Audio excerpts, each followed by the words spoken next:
Hello good morning friends. ഇന്ന് ഞാൻ ചെമ്മന്തിരിപ്പൻ്റെ കഥയായിട്ട് നേരത്തെ വന്നിട്ടുണ്ട്. കാരണം രേവതി ഗർഭിണിയാണോ അല്ലേ എന്നുള്ള ഒരു ത്രില്ലിംഗ് ആണ് ഇന്നത്തെ എപ്പിസോഡിൽ കാണിക്കുന്നത്. അങ്ങനെ രേവതി പറഞ്ഞല്ലോ അങ്ങനെ ക്ഷീണമാണെന്നൊക്കെ പറഞ്ഞു. രാവിലെ എഴുന്നേറ്റിട്ടില്ല. അപ്പോൾ ചന്ദ്രമതി ചീത്ത പറഞ്ഞ് എഴുന്നേറ്റ് വന്നപ്പോൾ ലേറ്റായപ്പോൾ ചീത്ത പറഞ്ഞു. അപ്പോൾ എനിക്ക് എന്താവും അമ്മേ ഭയങ്കര ക്ഷീണം പോലെ എന്ന് പറഞ്ഞു. നിനക്ക് ക്ഷീണമാവും, നിനക്ക് പണിയാനുള്ള മടിയില്ലേ എന്നൊക്കെ ചോദിക്കുമ്പോൾ ഇത് കേട്ടിട്ടാണ് സച്ചി വരുന്നത്. സച്ചി വന്നിട്ട് എന്താ അവിടെ നിങ്ങൾക്ക് എന്ന് ഇവളുടെ മേത്ത് കുതിര കയറിയാലും നിങ്ങൾക്ക് സമാധാനമുള്ളൂ, നിങ്ങളൊരു നിമിഷമെങ്കിലും അവളെ സ്വസ്ഥമായിട്ടൊന്ന് ജീവിക്കാൻ സമ്മതിക്കുക എന്നൊക്കെ ചോദിച്ചിട്ട് ചന്ദ്രമതിയോട് ചോദിക്കുന്നുണ്ട്. അപ്പോൾ ചന്ദ്രമതി നീ എന്തിനാണ് എന്നോട് ചൂടാവണം, പിന്നെ അല്ലാണ്ട് ചൂടാവാതെ നിങ്ങൾക്ക് ഇവൾ മാത്രം അടുക്കളയിൽ കയറിയാലോ നിങ്ങളുടെയൊക്കെ വയറെന്നറിയുള്ളൂ, നിങ്ങളെന്താ അടുക്കളയിൽ കയറിയാൽ നിങ്ങളുടെ സൗന്ദര്യം കുറയോ, നിങ്ങളുടെ വളം ഉരിപ്പുവോ? രേവതി നിനക്ക് കേൾക്കണോ, പണ്ട് കല്യാണം കഴിഞ്ഞ സമയത്ത് ഈ അമ്മ അടുക്കളയിൽ കയറി കഴിഞ്ഞാൽ സൗന്ദര്യം കുറയും പറഞ്ഞിട്ട് അടുക്കളയിൽ കയറാറില്ല അത്രേ. അതുപോലെ പ്രസവിച്ചു കഴിഞ്ഞാൽ സൗന്ദര്യം കുറയും പറഞ്ഞിട്ട് പ്രസവിക്കാതിരുന്നത്രേ. എന്നിട്ട് അച്ഛമ്മയെ പേടിച്ചിട്ടാണ് 3 മക്കളെ പ്രസവിച്ചത് എന്നൊക്കെ പറഞ്ഞിട്ട് അങ്ങനെ ചന്ദ്രയെ കുറ്റപ്പെടുത്താൻ രേവതിയോട് പറഞ്ഞിട്ട് നിങ്ങൾ എന്തെങ്കിലും ചെയ്യും, നിങ്ങളോടൊന്നും പറഞ്ഞിട്ട് കാര്യമില്ല എന്നൊക്കെ പറഞ്ഞിട്ട് ചന്ദ്രമതി അങ്ങനെ ദേഷ്യപ്പെട്ടിട്ട് അകത്തേക്ക് പോവാണ്. അത് കഴിഞ്ഞ് സച്ചി വണ്ടി എടുത്ത് പോയിട്ട് അപ്പോൾ പിന്നെ കാണിക്കുന്ന ടാക്സി സ്റ്റാൻഡിൽ ബൈജു വണ്ടി തുടച്ചുകൊണ്ടിരിക്കുകയാണ്. അപ്പോൾ ഈച്ച വന്നിട്ട് ബൈജു ഞാൻ തുടച്ചു തരാൻ പറയുമ്പോൾ വേണ്ട ഞാൻ തുടച്ചോളാം പറയാം. അല്ലടാ ഞാൻ സൂപ്പറായിട്ട് തുടച്ചു തരാൻ ഇങ്ങോട്ട് കാട്ടെ, ഇതിനല്ല ഞാനിവിടെ വന്നേക്കണം എന്നൊക്കെ പറഞ്ഞിട്ട് ബൈജുവിൻ്റെ വണ്ടി ഈച്ച തുടച്ചു കൊടുക്കണം. ഈച്ച തുടച്ചു കൊടുത്തിട്ടൊക്കെ എങ്ങനെയുണ്ടാ ക്ലീനായില്ലേ ഇതൊക്കെ? ക്ലീനായി പറഞ്ഞൊരു 150 രൂപ ആയിട്ട് പറഞ്ഞാൽ 150 രൂപ, പിന്നെ അല്ലാതെ ഞാൻ വെറുതെ ആണ് തുടച്ചത്, എനിക്കും ജീവിക്കേണ്ട, അരി മേടിക്കാൻ പൈസ ഇല്ലാണ്ട് എങ്ങനെ എനിക്ക് അരി കിട്ടും കടയിൽ പോയാൽ? 150 രൂപ ഇട്ടില്ലെങ്കിൽ സച്ചിയോട് പറയുന്നൊക്കെ പറഞ്ഞിട്ട് ഈച്ച ബൈജുവിൻ്റെ അടുത്ത് 150 രൂപ അടിക്കണം. ബൈജു വേറെ ഒന്നും വിചാരിക്കരുതടാ, നിവർത്തി ഇല്ലാത്തതുകൊണ്ടാന്ന് പറയണ. പറഞ്ഞു. അപ്പോഴേക്ക് സച്ചി വരുമ്പോൾ ബൈജു പറയാം സച്ചി എന്തായാലും എൻ്റെ കൂട്ടുകാരൻ കൊള്ളാൻ പറഞ്ഞിട്ട് അങ്ങനെ ബൈജു പോവാണ്. അത് കഴിഞ്ഞിട്ട് ഈച്ച സച്ചിയോട് ചോദിക്കുക എന്താടാ മുഖം വല്ലാതിരിക്കണമെങ്കിൽ സച്ചി പറഞ്ഞു രേവതിക്ക് സുഖമില്ലടാ, രേവതിക്ക് എന്താവും ഭയങ്കര ക്ഷീണം, രാവിലെ ഛർദ്ദിച്ചു, ഇന്നലെ രാത്രി ഛർദ്ദിച്ചു എന്ന് പറഞ്ഞു. അപ്പോൾ ഈച്ച പറഞ്ഞു രേവതി ഛർദ്ദിച്ചോ? ഛർദ്ദിച്ചു, 2-3 പ്രാവശ്യം ഛർദ്ദിച്ചു. എന്താണ് അവൾക്ക് ഭയങ്കര ക്ഷീണമുണ്ട് പറയാം. നീ പണി പറ്റിച്ചല്ലോടെ മോനെ പറയണേ, പണി പറ്റിക്കുക എന്താടാ നീ പറയണത് ചോദിക്കുമ്പോൾ എടാ നീ ഒരു അച്ഛനാവാൻ പോവാ പറഞ്ഞേ. ഞാനോ? പിന്നല്ലാതെ രേവതി ഛർദ്ദിച്ചു ഇല്ലേ, എന്നിട്ട് അവൾ എന്നോടൊന്നും പറഞ്ഞില്ലേ, ഇത് അതിൻ്റെ ഒന്നും ആവില്ല പറയുന്നുണ്ട് സച്ചി. രേവതി ഛർദ്ദിച്ചില്ലേ, രേവതി ഛർദ്ദിച്ചിട്ട് നിന്നോട് പറഞ്ഞില്ലേ, അത് പറയാനുള്ള മടി കൊണ്ടായിരിക്കട്ടോ. ലാസ്റ്റ് അവൾ നിനക്ക് സർപ്രൈസ് തരുന്നതാണെങ്കിലോ ഞാൻ കുറച്ച് ലക്ഷണങ്ങൾ പറയാം. ഈ അവസ്ഥയിലുള്ള സ്ത്രീകളാണെങ്കിൽ ഛർദ്ദിക്കും, എപ്പോഴും ക്ഷീണം ഉണ്ടാവും, എപ്പോഴും കിടക്കണം തോന്നും, മുഖത്തിന് ഒരു പ്രത്യേക ഭംഗി ഉണ്ടാവും, പിന്നെ ചിലപ്പോൾ ഭക്ഷണത്തിനോട് ഭയങ്കര ആർത്തി ഉണ്ടാവും, ചിലപ്പോൾ സ്ഥിരം കഴിക്കണം ഭക്ഷണം വേണ്ട പുതിയ ഭക്ഷണം വേണം തോന്നും, ചിലപ്പോൾ ചില ഗന്ധങ്ങൾ പിടിക്കില്ല, അങ്ങനെ കുറേ ലക്ഷണങ്ങളുണ്ട്. ഈ ലക്ഷണങ്ങളൊക്കെ ഉണ്ടെങ്കിൽ നീ ഉറപ്പിച്ചോ നിൻ്റെ ഭാര്യ ഗർഭിണിയാണ് എന്ന് പറയും സച്ചിയോട്. ആണോ, ഇനിയിപ്പോൾ നീ എന്തായാലും ഒന്ന് വണ്ടി ഒന്നും എടുക്കണ്ട, നീ വീട്ടിൽ പോ പറയും. ശരി ഞാൻ വീട്ടിൽ പോയി ഞാൻ നോക്കട്ടെ. അതുകൊണ്ട് സച്ചി അങ്ങനെ തിരിച്ച് വീട്ടിൽ പോകും. വീട്ടിൽ പോണ സമയത്ത് വീട്ടിൽ പോകുമ്പോൾ സച്ചി വന്ന് നോക്കുമ്പോൾ കാണുന്നത് രേവതി ടേബിളുമ്പോൾ തലവെച്ച് കിടക്കണ കാണുമ്പോൾ സച്ചി പറയും ക്ഷീണമുണ്ട് കിടക്കുന്നുണ്ട്, വയ്യ, ഇത് 1ാമത്തെ ലക്ഷണം ശരിയാണെന്ന് പറയുമ്പോൾ ചന്ദ്രമതി പെട്ടെന്ന് ഇറങ്ങി വന്നിട്ട് നീ എന്താ ഇവിടെ വന്ന് കിടന്നുറങ്ങാൻ, പകലുറക്കം തുടങ്ങി, നീ മെനങ്ങാൻ പിടിച്ചിട്ടാന്നൊക്കെ പറഞ്ഞിട്ട് സച്ചി രേവതിയോട് ദേഷ്യപ്പെടും. അപ്പോൾ സച്ചി വിചാരിക്കും ഞാൻ ഇടപെടണോ വേണ്ട വിചാരിച്ചിട്ട് സച്ചി അങ്ങനെ നിൽക്കുക. അപ്പോൾ രവീന്ദ്രൻ ചോദിക്കുക എന്തിനാ ചന്ദ്രേ നീ രാവിലെ എന്നെ അവളോട് ദേഷ്യപ്പെടണേ, ഞാൻ പകലുറങ്ങിയതെന്നല്ല എനിക്ക് ക്ഷീണം കാരണം ഞാനൊന്ന് കിടന്നതാ പറയും. അപ്പോൾ രേവതി അപ്പോൾ സച്ചി വീണ്ടും വിചാരിക്കുക അപ്പോൾ അവൾക്ക് ക്ഷീണം ഈ നിൻ്റെ 1ാമത്തെ ലക്ഷണം ശരിയായിടാ.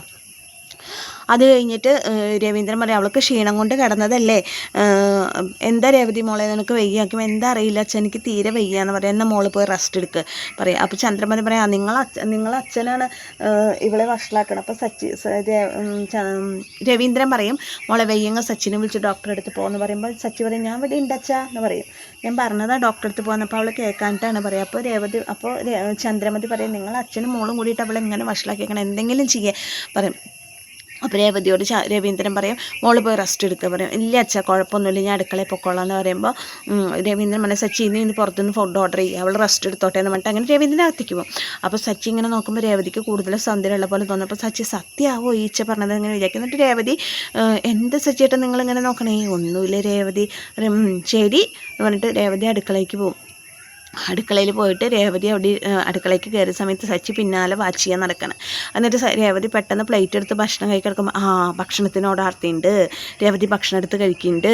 അപ്പോൾ രേവതി പെട്ടെന്ന് തിരിഞ്ഞു നോക്കുമ്പോൾ സച്ചിനെ കാണും. എന്തേ നോക്കുമ്പോൾ ഒന്നുമില്ല രേവതി, അത് പിന്നെ ശൃംഗാരത്തിരി കൂടുണ്ട് എന്ന് പറയും. അത് കഴിഞ്ഞിട്ട് രേവതി ഭക്ഷണം എടുത്ത് കുറച്ച് കഴിക്കുമ്പോൾ രേവതിക്ക് വേണ്ടാവുന്ന അത് അവിടെ തന്നെ ഉണ്ടാക്കും. കണ്ടോ ഭക്ഷണത്തിനോട് വിരക്തി തോന്നുന്നുണ്ട് രേവതിക്ക്. ഈച്ചേ നീ പറഞ്ഞ സംശയങ്ങളൊക്കെ ശരിയാണോടാ, നിങ്ങൾ ഇങ്ങനെ മനസ്സിൽ വിചാരിക്കണം സച്ചി. എന്നിട്ട് രേവതി വാഷ് ബേസിൻ്റെ അവിടേക്ക് പോകുമ്പോൾ ഛർദ്ദിക്കാനോ ഒന്നോ പറഞ്ഞിട്ട് സച്ചി പിന്നാലെ പോവാണ്. അപ്പോൾ രേവതി വായ കഴുകുമ്പോൾ സച്ചി പോട്ട് ഒഴിഞ്ഞു കൊടുക്കുമ്പോൾ എന്താ നിങ്ങളെ കാണിക്കണേ, എന്നെ വിട്, അപ്പം നീ ഛർദ്ദിക്കാൻ വന്നല്ല. ഞാൻ ഛർദ്ദിക്കാൻ വന്നതല്ല, എനിക്ക് ചിലതൊക്കെ കാണുമ്പോൾ ഓക്കാനം വരുന്നുണ്ട് എന്ന് പറയും. അങ്ങനെ പറഞ്ഞിട്ട് സച്ചീനെ ചീത്ത പറഞ്ഞിട്ട് രേവതി വീണ്ടും അടുക്കളയ്ക്ക് പോകും. സച്ചിയേട്ടൻ ഇതിലെന്തോ കള്ളക്കളി ഉണ്ടല്ലോ, എന്തിനാ സച്ചിയേട്ടൻ എൻ്റെ പിന്നാലെ അങ്ങനെ നടക്കുന്നത്, എന്തോ കള്ളക്കളി ഉണ്ടല്ലോ എന്നിങ്ങനെ രേവതി മനസ്സിൽ വിചാരിക്കും. അതിന് രേവതി അപ്പം തന്നെ രേവതിയുടെ അമ്മേനെ വിളിക്കും. സച്ചി അങ്ങനെ മോളിൽ കയറിപ്പോൾ രേവതിയുടെ അമ്മേനെ വിളിച്ച് സംസാരിക്കും. അമ്മേ എന്താ മോളെ വിളിച്ചേക്കുമ്പോൾ എനിക്ക് എൻ്റെ അമ്മയെ വിളിക്കാൻ സമയം നേലൊക്കെ ഉണ്ട്, എനിക്ക് വിളിക്കണം തോന്നി ഞാൻ വിളിച്ചു എന്ന് പറയും. അങ്ങനെ സംസാരിക്കുമ്പോൾ എന്താ മോളെ എനിക്കറിയില്ല അമ്മ, കാലത്തോട്ട് തീരെ വയ്യ, ഇന്നലെ രാത്രി ഛർദ്ദിച്ചു, ഇന്ന് കാലത്ത് ഭയങ്കര ക്ഷീണം, 2-3 പ്രാവശ്യം ഛർദ്ദിച്ചു, എന്താ മോളെ വല്ല സന്തോഷ വാർത്തയാണോ ചോദിക്കും ലക്ഷ്മി. അതിൻ്റെ ഒന്നല്ല അമ്മ, നീ എന്നാലും സച്ചിനെയും കുട്ടിയൊന്ന് പോയി ഡോക്ടറെ കാണാൻ പറയുമ്പോൾ അമ്മയ്ക്ക് എന്താ ഇത് അതിൻ്റെ ഒന്നല്ല പറയില്ലാലും നമുക്ക് എന്തായാലും അറിഞ്ഞിരിക്കാമല്ലോ എന്ന് പറയും. ഇതൊന്നല്ല അമ്മ, ഇതെന്തോ വേറെ ക്ഷീണം അമ്മേ, നമുക്ക് ദേവുവിൻ്റെ കല്യാണം നടത്തേണ്ടത് ചോദിക്കുമ്പോൾ അവളുടെ കോഴ്സ് കഴിഞ്ഞിട്ട് അവൾക്കൊരു ജോലിയൊക്കെ ആയിട്ട് മതി കല്യാണം എന്നാണ് പറഞ്ഞേക്കണത് എന്ന് പറയും. അപ്പോൾ അവളുടെ കോഴ്സ് എന്തായാലും ഈ വർഷം തീരില്ലേ അമ്മേ, ജോലി അവൻ കാത്തു നിൽക്കണം, നല്ലൊരു പയ്യനെ കണ്ട് അവളുടെ കല്യാണം നടത്തി നമുക്ക് സച്ചിയേട്ടനെ പോലെ നല്ല സ്നേഹമുള്ള ഒരാളെ കൊണ്ട് ദേവുവിനെ കെട്ടിക്കണം അമ്മേ എന്നൊക്കെ പറയും. അപ്പോൾ ലക്ഷ്മി പറയും നീ സച്ചിയോട് പറയും, ഞാൻ സച്ചിയേട്ടനോട് പറയാമേ, നല്ല പയ്യന്മാരാരെങ്കിലും ഉണ്ടെങ്കിൽ ഞാൻ പറയാം സച്ചിയേട്ടനോട് പറയാം. അപ്പോൾ രേവതി ലക്ഷ്മി പറയും ശരി നീ സച്ചിയോട് സംസാരിക്കും, ഇപ്പം തന്നെ വേണ്ട ധൃതി പിടിക്കേണ്ട, ആലോചിച്ചിട്ട് സംസാരിച്ചാൽ മതി എന്ന് പറയും. ശരി അമ്മേ, നീ സച്ചിയോട് ഇക്കാര്യം സൂചിപ്പിച്ച് നോക്കുമ്പോൾ അപ്പോൾ സച്ചി ബാക്കിൽ വന്ന് നിൽക്കുന്നുണ്ട് കേട്ടോ കോണിയുടെ മുകളിൽ. അപ്പോൾ നീ സച്ചിയോട് ഇക്കാര്യം സൂചിപ്പിച്ചില്ല, ഞാൻ സച്ചിയേട്ടനോട് പറഞ്ഞിട്ടില്ല, പറയാം അമ്മേ. അപ്പോൾ സച്ചി ഇത് സത്യമാണ്, അവൾ എന്നോട് പറയാൻ മടിച്ചിട്ടാണ്, അപ്പോൾ എന്താ നീ സംസാരിക്കാൻ, അല്ലാതെ ആവാലോ, ഞാൻ സച്ചേട്ടനോട് സംസാരിച്ചോളാം അമ്മേ. ശരി കേട്ടോ, ഞാനത് സച്ചേട്ടനോട് പറഞ്ഞോളാം. ശരി അമ്മേ, പിന്നെ വിളിക്കാൻ പറഞ്ഞിട്ട് സന്തോഷത്തോട് കൂടിയിട്ട് രേവതി ഇങ്ങനെ ആലോചിക്കണം, ദേവുവിൻ്റെ കല്യാണം എൻ്റെ ഏറ്റവും വലിയ സ്വപ്നമെന്ന് വിചാരിച്ചിട്ട് ഇങ്ങനെ മനസ്സിൽ സന്തോഷത്തോടു കൂടി തിരിഞ്ഞ് നിൽക്കുമ്പോൾ അവളെ തന്നെ നോക്കി ചിരിച്ച് നിൽക്കുന്ന സച്ചിയാണ് കാണുന്നത്. ചോദിക്കുമ്പോൾ ഒന്നുമില്ല. അപ്പോൾ സച്ചി മനസ്സിൽ വിചാരിച്ചിരിക്കുന്നത് രേവതി പ്രഗ്നൻ്റ് എന്നുള്ള സന്തോഷ വാർത്ത സച്ചി അറിയിക്കാൻ നിൽക്കുകയാണ് എന്നാണ്. അങ്ങനത്തെ ഒരു എപ്പിസോഡാണ് ഇന്ന്, ഫുള്ള് ചിരിക്കാനുള്ള എപ്പിസോഡാണ് കേട്ടോ. അങ്ങനത്തെ എപ്പിസോഡിലാണ് ചമ്മന്തിപ്പോൾ അവസാനിച്ചിരിക്കുന്നത്. അപ്പോൾ എൻ്റെ കഥ കേട്ട് ഇഷ്ടമായ കൂട്ടുകാരെ എൻ്റെ ചാനലൊന്ന് ലൈക്ക് ചെയ്യുക, ഷെയർ ചെയ്യുക, സബ്സ്ക്രൈബ് ചെയ്യുക. നിങ്ങളുടെ എല്ലാവരുടെയും സപ്പോർട്ട് എനിക്ക് വേണം. Okay, thank